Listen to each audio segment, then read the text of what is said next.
Dev Wizards, le podcast des développeurs web de l'Institut de l'Internet et du Multimédia. Retrouvez infotech, décryptage et autres partages magiques. Lorsque l'on parle innovation au CES de Las Vegas, on pense tech.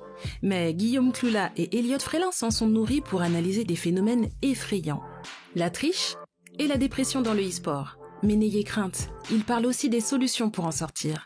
Alors, écoutez. Bonjour à tous, aujourd'hui on va parler e-sport. L'e-sport, vous en avez sûrement entendu parler, c'est ces tournois de jeux vidéo qui passionnent la nouvelle génération. C'est en plein boom ces dernières années. Ça remplit désormais des stades entiers, des milliers de personnes qui se réunissent et des millions de personnes en ligne. Mais à l'origine, l'e-sport, ça n'a pas commencé comme ça. C'était dans des petites salles, on y retrouvait seulement les passionnés qui se réunissaient uniquement pour le sport, pour le plaisir de jouer et pour se challenger. Et qui maintenant se partagent des millions de cash prize dans des tournois internationaux. Et cette croissance de l'e-sport, elle est liée notamment à l'évolution du jeu vidéo et à sa diffusion sur des plateformes de streaming telles que Twitch, sur lesquelles on peut retrouver des millions de gamers qui diffusent et qui regardent des parties de jeux vidéo. Ça crée un réel engouement autour de l'e-sport, une vraie communauté qui suit de près ou de loin toute l'actualité. Bientôt, depuis 5 ans, l'e-sport est aussi présent à la télévision, sur des chaînes de télé telles que ESPN aux États-Unis notamment, où on peut suivre des matchs, des actualités, des chroniques, toutes les dernières infos qui concernent l'e-sport, sur tous les jeux, sur toutes les plateformes. Il y en a vraiment pour tous les goûts. C'est très très en vogue en ce moment. Un exemple, en 2019, la finale des championnats du monde de League of Legends a réuni 44 millions de spectateurs en ligne et 15 000 personnes dans le stade Accor Hotel Arena de Paris pour cette finale. C'est des chiffres qui sont monumentaux, sachant qu'il y a 10 ans, c'était seulement des dizaines de personnes qui se réunissaient juste pour le plaisir. Plus récemment, on a pu aussi voir dans le monde de l'e-sport de nouveaux horizons, avec un nouveau format de tournoi. C'est des tournois ouverts à tous qui sont venus avec le genre du Battle Royale. Dans ces tournois qui sont 100% en ligne, tout le monde peut participer. Sur Fortnite, près de 40 millions de joueurs ont pu participer au championnat du monde, essayer de se qualifier, se battre les uns contre les autres pendant plusieurs mois pour essayer de rejoindre cette finale.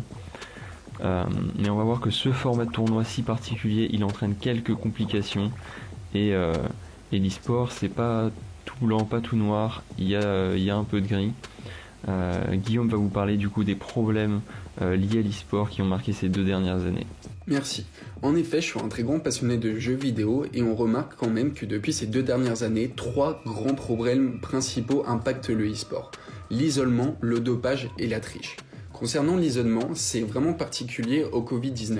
En fait, les entraînements maintenant sont désormais seuls à la maison. Les gaming rooms ont toutes fermé, donc les teams e-sport ne peuvent plus communiquer entre elles ni échanger.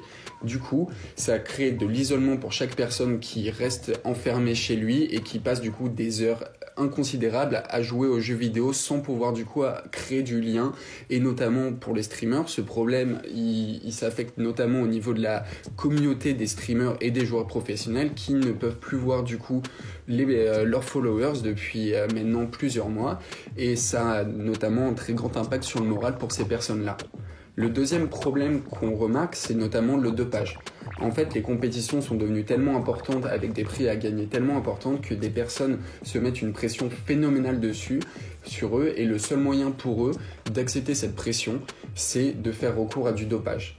Ils utilisent l'Adderall qui est très répandu aux États-Unis et qui en fait augmente leur capacité de concentration pendant plusieurs heures pour justement qu'ils puissent suivre le jeu vidéo, parce qu'il faut savoir là que ces personnes ont des réflexes qui sont très développés et ça demande une capacité de concentration hors norme, et du coup ils doivent faire recours à de l'Adderall pour augmenter cette capacité.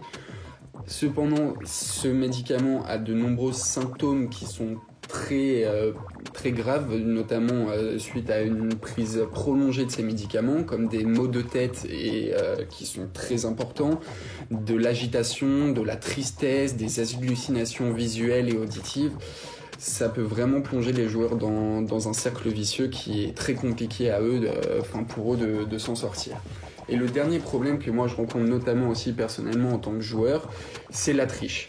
Depuis que les compétitions sont 100% en ligne, le mode de jeu des compétitions a totalement changé.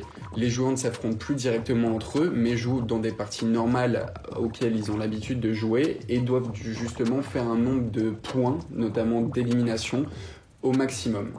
Pour ces personnes-là, en fait, du coup, ça devient un stress qui est immense parce qu'ils peuvent pas savoir à l'avance contre qui ils vont tomber et du coup, ils ont recours à des logiciels de triche, notamment l'utilisation de VPN qui permet de se connecter sur des serveurs à l'étranger où du coup la connexion sera beaucoup plus faible et le niveau aussi beaucoup moins élevé.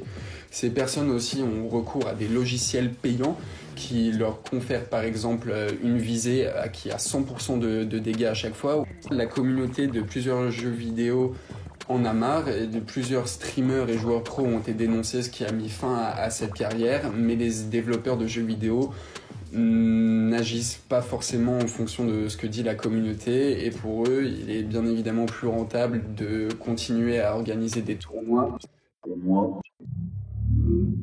Ce programme vous est proposé par l'IIM, l'Institut de l'Internet et du Multimédia, encadré par Nicolas Robert et coaché par Medina Koné.